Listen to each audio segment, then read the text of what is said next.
What does a property manager actually do?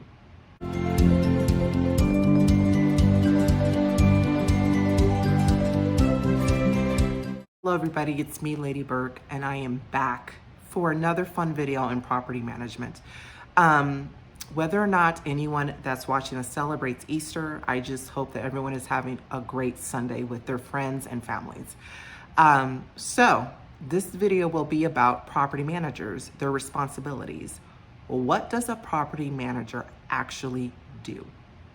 Before we continue, please remember to hit subscribe and click like in this video. And I will be releasing new content every Sunday, so please remember to hit the alert button below. So let's just jump right into it. I do have a list here of things that we're going to discuss. The main reason why I decided to make this video is because I'm part of a group on Facebook that's for owners, property managers, and renters. And one of the posts was from a property owner that has a management company managing her investment property. And she walked her property and saw that the pool was green. And her question was, I don't understand. Aren't the managers supposed to be walking my property and report any defects? It was the comments below, believe it or not, that made me realize this is a good video topic. Some people said no, because the property manager is not a pool guy. Some people said yes, that's part of the services that they provide. It's in their management agreement. In short, I totally agree with the latter comment. Yes, I don't have to be a pool guy to see that there's something wrong with the pool. If the pool is green, as a manager, I'm going to report that to the owner. I'm going to say, hey, I don't know what's wrong with the pool, but I saw that the pool was green. I'm going to go ahead and ask the pool guy to stop by, inspect the pump, whatever could be going on, and give you an estimate on repairs. I certainly agree that even though property managers are not plumbers, we're not roofers, we're not landscapers, that does not mean that we cannot report any obviously visible defects that we can see with our own two eyes to the client. So if your company only does inspections twice a year or quarterly inspections, that's great, but that doesn't mean that you still can't stop by the property from time to time, especially if you're in the area. I would just stop by the property, kind of walk around the exterior of the property. Remember, you can't enter the unit without a proper 24-hour notice, but you don't need a 24-hour notice to walk the exterior of the property. So you can do that. And if you see that the pool is green, absolutely send someone out there, give the estimate of repairs to the owner. If you're walking the outside where the landscaping is and you see that a sprinkler head is broken and leaking, contact the landscaper, ask for an estimate for repairs, but you're also going to notify the client. And this has happened when I walk to exterior properties. Some renters see me, recognize me as the manager, say, hey, I want to show you something. Do you have a quick second? Yes. They point to their ceiling and I see like this big old yellow stain. And they say every time it rains, it leaks. And I see the yellow stain. Okay. I don't have to be a roofer to know that the roof is leaking, right? The client's not a roofer, but they know the roof is leaking. You're going to get an estimate from the roofer. You're going to provide that to the client. So that is part of her job. Rather, that's part of the services that we provide when that client signs the management agreement. When we have a new property acquisition, they sign a management contract with the management company. And so that is always part of that responsibility, that we are conducting regular inspections, not just annual inspections, but inspections of smoke alarms. If your property has sprinklers, you're going to be doing inspections for the state. You're going to be doing lots of inspections. And if you're just in the area, stop by your property and walk it, because you're going to know whether or not your vendors are maintaining proper services. So in answer to that property owner's question, yes, that property manager should have definitely reported the defect with the pool, whether or not they're a professional pool company. Okay. And so we're going to move forward with other list of things or responsibilities that a property manager has. Okay. First thing is, Your job is not just to collect rent and make sure that everyone has paid their rent. You're going to be maintaining the investment property for the client, maintaining. That includes making sure that any vacancies they have gets properly marketed and rented. That includes regular tours of the unit and the property. This is where maintaining cleanliness and physical appearance of the property comes in.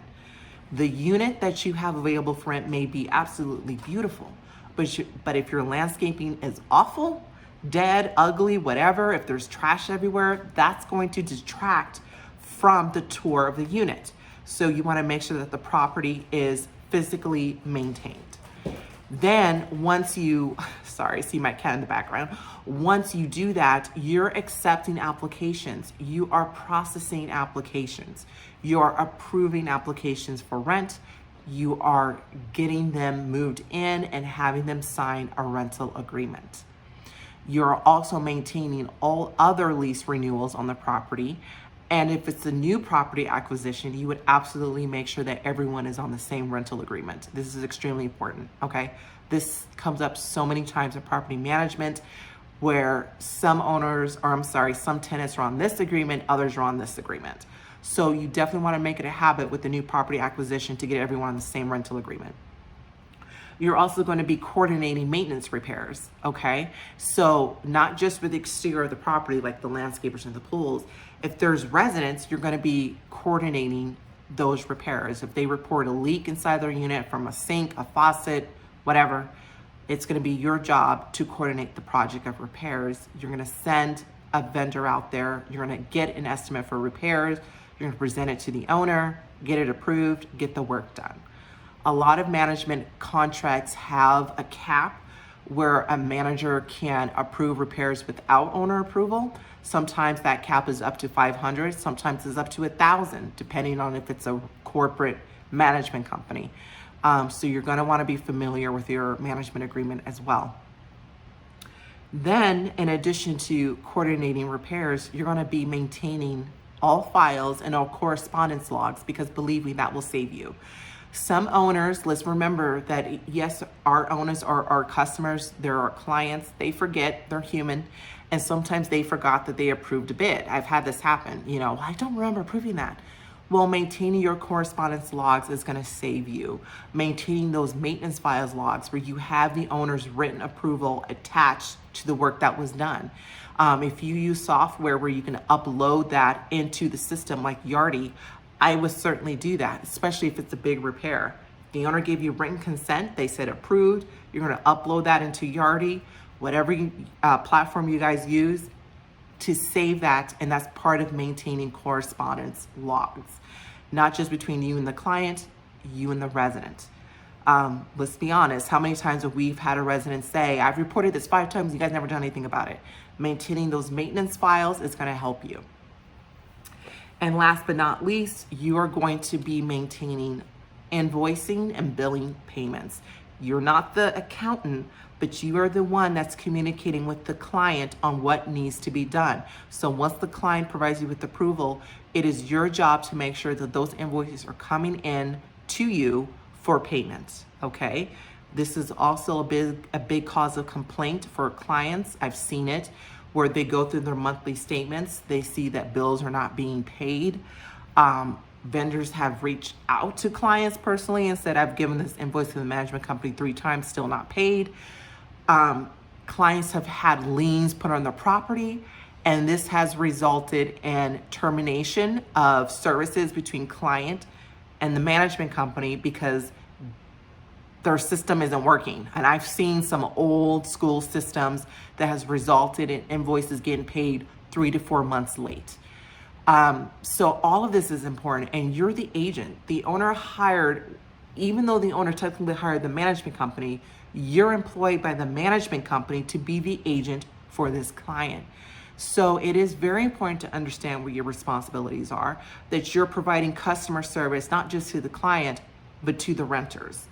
And it's definitely a multitasking job. But if you have proper methods in place, communication methods in place, it's definitely going to make your job a lot easier. So that's it for the day. I would love to know what you guys think about this video. If you have any questions, please leave it in the comments below. If you want to share any experiences, leave that in the comments below. And you can also reach out to me via email. Thank you guys again so much. And again, I hope everyone has a great Sunday. And remember to subscribe and click like for more content. See you guys next week.